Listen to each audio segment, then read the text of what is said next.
Bonjour Catherine Garniou, bienvenue. Merci, bonjour, merci de m'accueillir. Vous êtes donc la présidente de la Fenêtrière. C'est un atelier de fabrication de fenêtres sur mesure basé à Champigny-sur-Marne.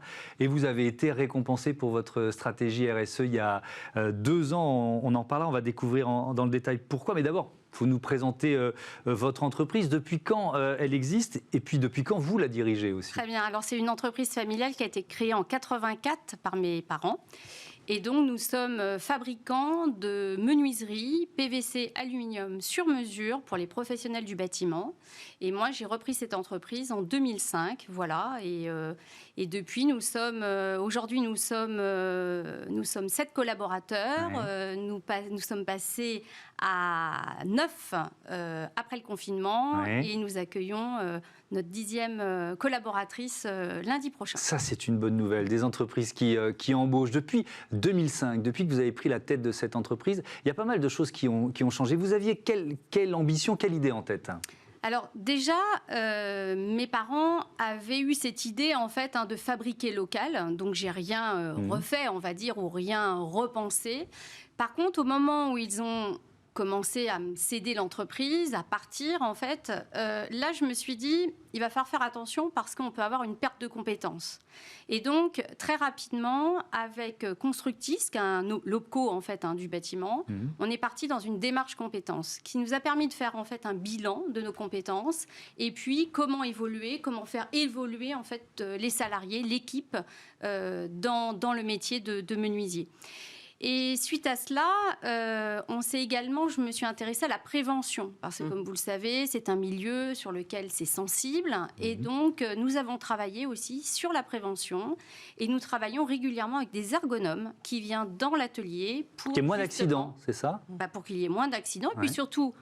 Je ne veux même pas parler d'accidents. Le but, c'est surtout qu'ils aient un confort de travail dans le quotidien. Et en fait, les ergonomes sont vraiment une aide très précieuse. Donc on sent qu'il y a beaucoup d'humain derrière tout ça. Finalement, c'est le sujet RSE, de responsabilité aussi humaine.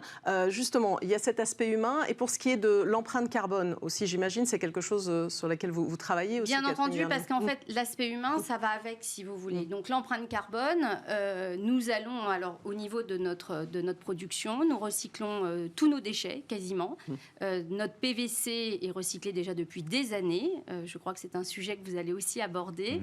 Et en fait, il repart en fait en recyclage. Et puis, le partenaire avec lequel nous travaillons, qui nous fabrique notre matière première, lui aussi réutilise une part de PVC recyclé. Donc, si vous voulez, il y a vraiment cet impact qui est important au niveau du recyclage, mais pas que. Le fait aussi d'avoir une production locale, ça signifie que nous travaillons localement, nous diffusons localement, et donc nous n'avons pas de camions qui traversent la France pour venir importer des menuiseries de différents pays. En fait, vous êtes vraiment sur le cœur, nous sommes au cœur en fait de notre bassin de rénovation des bâtiments. Vous êtes allé chercher des fournisseurs français? Oui, bien entendu. Alors ça aussi, ça a déjà été une volonté dès le départ de mes parents. Je l'ai d'autant plus, on va dire, mis en valeur. Mais par exemple, notre PVC est fabriqué dans le Doubs, donc on est vraiment sur aussi une proximité. Il valorise justement cette proximité puisque la matière première est fabriquée à Lyon. Donc on a aussi, si vous voulez, enfin dans la région lyonnaise, on a aussi cette même traçabilité. Et donc Profil de France fait très attention justement à valoriser aussi cette proximité. L'aluminium vient de Bourgogne, je crois. Est-ce que c'est possible de faire une fenêtre 100% française ou alors est-ce qu'il y a quand même des matériaux qui viennent un peu plus loin? Elle n'est pas 100% française puisqu'au niveau quincaillerie, les leaders sont les Allemands. Et donc, on est sur une entreprise, Sigenia, qui est une entreprise franco-allemande. Donc, effectivement, la partie quincaillerie en elle-même n'est pas française, et européenne, on va dire. Ça va, c'est pas l'autre bout du monde, c'est pas l'autre bout du monde non plus. Au niveau du vitrage, on travaille avec 2 miroitiers qui sont aussi situés en Île-de-France et du côté d'Alençon, donc on n'est pas loin non plus. Et puis ensuite, on fait travailler beaucoup d'acteurs locaux. On favorise, par exemple, l'entreprise d'entretien avec laquelle je travaille, elle est campinoise, volontairement. On fait attention, si vous voulez, à avoir des partenaires qui rentrent dans cette même dynamique. Notre visserie est fabriquée à Valence. Donc, comme vous pouvez l'imaginer, quand on fabrique une fenêtre, il y a aussi pas mal de vis, Oui. tenir l'ensemble des éléments. Sinon, ça marche moins bien. Hein. Sinon, ça marche moins bien. Oui. Eh bien, c'est fabriqué à Valence. Avec aussi, SFS a aussi cette volonté d'avoir une empreinte carbone faible. Donc, ça veut dire que vous choisissez vos partenaires aussi en fonction de leurs engagements RSE. Et je pense que, si vous voulez, la RSE, c'est un tout. C'est choisir ses partenaires. C'est également, comme vous le disiez, créer de l'humain au niveau de l'entreprise. C'est valoriser son équipe. De toute façon, sans l'équipe, sincèrement, je ne ferais pas grand-chose. Et eux, sans moi, ça sera aussi difficile. Donc, en fait, c'est vraiment un partage de tâches. Et puis, également, donc, les partenaires extérieurs, les clients ont aussi cette même empreinte. Oui, c'est la ADN. question qu'on a envie de vous poser, parce que là, il y a le bout de la chaîne, il y a les partenaires. Est-ce que c'est un argument de vente aussi, finalement, toute cette démarche ? Complètement. Vous le mettez en avant ? Vous communiquez dessus ? Mais bien sûr. Alors, bien entendu, on ne va pas faire un phénomène de masse, parce que, comme vous pouvez l'imaginer, un petit site de production fabrique entre 10 et 15 fenêtres par jour. Donc, on est loin des industriels. Mais par contre, nos clients sont aussi sensibles à cette production de proximité. Et ça, c'est encore même plus vu après notre épisode de confinement, où vraiment les gens nous ont appelés, beaucoup plus de particuliers, nous on travaille avec le professionnel, en disant on a envie de vos menuiseries locales. Oui. Voilà. Mais ça, c'est intéressant parce que vous avez donc repris l'entreprise créée par vos parents, mais cette idée-là, chez les clients, vous l'avez vue depuis 2005, où vous êtes vraiment la patronne, prendre de plus en plus d'ampleur ? Oui, tout à fait. Alors, nous, on a eu, en 2010-2012, on a eu pas mal de difficultés avec l'importation des menuiseries qui venaient des pays de l'Est. Il y a eu vraiment des grosses vagues d'importation. Et donc, déjà, on a commencé à repenser les choses différemment. Où je me suis dit, se battre face à eux, on ne peut pas. Au niveau des prix, au niveau des quantités, au niveau des volumes, c'est pas possible. Quels sont nos points forts ? Nos points forts, c'est quoi ? C'est la proximité, c'est la rapidité, parce qu'il faut savoir que, du coup, nos menuiseries, on les fabrique en 1 semaine. Or que nos confrères sont à 5 ou 6 semaines. Donc vous pensez bien en plus qu'avec la tension dans l'immobilier sur la région parisienne, c'est d'autant plus intéressant pour les professionnels qui travaillent avec nous. En fait, c'est un cercle vertueux. Alors vous êtes une femme engagée, on peut le dire, dans un secteur quand même du bâtiment qui est plutôt masculin. Vous avez reçu le prix Étienne Marcel en 2018 pour votre stratégie RSE. Vous êtes aussi chef de file RSE de la Fédération française du bâtiment. Alors c'est un secteur qui bouge aussi beaucoup. Énormément, justement, en fait. Mais part de loin ?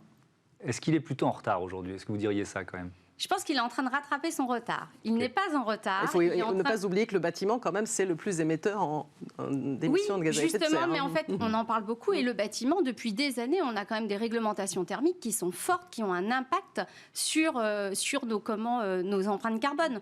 Là, on a une gestion des déchets qui va être de plus en plus réglementaire. Donc non, on y fait vraiment très attention. Et en fait, simplement, peut-être qu'on a... il faut un petit peu de temps pour que tout ça se mette en place. Le bâtiment est quand même une filière qui est assez ancienne. Et donc, et puis, il faut qu'on communique dessus. Mais on est tous, à travers la fédération et puis d'autres professionnels du bâtiment et toute la filière, parce qu'il y a aussi la filière construction, n'est pas simplement que ce que l'on voit une fois le chantier fini. Et il y a fini. le recyclage aussi. Vous parliez du recyclage. Ça aussi, il y a beaucoup de lignes à faire bouger dans ce domaine-là. C'est par facile. Exemple, oui, c'est en train vraiment de très très bien se mettre en place et ça fonctionne bien. Bien entendu, ce que l'on voit, malheureusement, c'est les dépôts sauvages. Mais il y a des actions qui sont menées. Vous avez par exemple une appli qui s'appelle Déchets BTP, où en fait, vous géolocalisez votre chantier et de suite, vous voyez quels sont les endroits où vous pouvez aller recycler vos déchets. C'est vraiment hyper efficace, très pratique.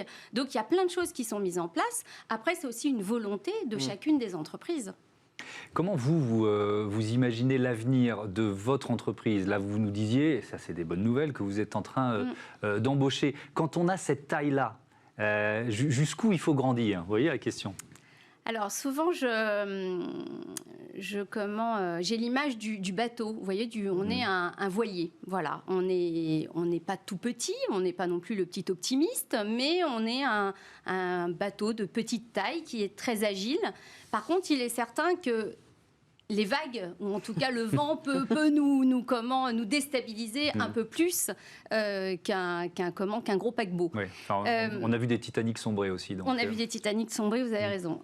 Mais par contre, on est agile. Donc en fait, régulièrement, par exemple, l'épisode qu'on vient de vivre et qu'on est tous en train de vivre, ça nous amène de l'agilité, ça nous amène à se reposer des questions. Et je pense qu'en fait, c'est ça notre force, c'est toujours essayer de trouver des solutions. On le voit à travers, et je crois que c'est l'ADN des artisans, c'est l'ADN des petites structures, moyennes structures aussi. Et du coup, écoutez, j'ai du mal à lire dans l'avenir parce que et puis faire des surtout prévisions. Surtout en ce moment, c'est compliqué. Prévisions, c'est compliqué. Mais je pense quand même, on essaye d'être réactif. Et puis il faut être au quotidien, il faut être là avec les clients. Ça, c'est hyper important. Il faut être à leur écoute. Tout le monde a du stress en ce moment, est angoissé par tout ce qui se passe. Et du coup, je pense que vraiment, il faut avoir cette empathie et l'accompagnement. On est trop à travers des plateformes où on achète des livres, où on achète... Il n'y a plus d'humain. Et là, nous, ce qui est important, justement, c'est qu'on valorise l'humain. Merci beaucoup. Merci, Catherine Guerniou. Les 11 minutes, elles sont passées finalement vite ou un peu Non, super. Ah, ça va. C'est bon, c'était sans douleur. Merci beaucoup. À bientôt sur Bismarck. Tout de suite, notre débat RSE, le plastique, comment on le recycle.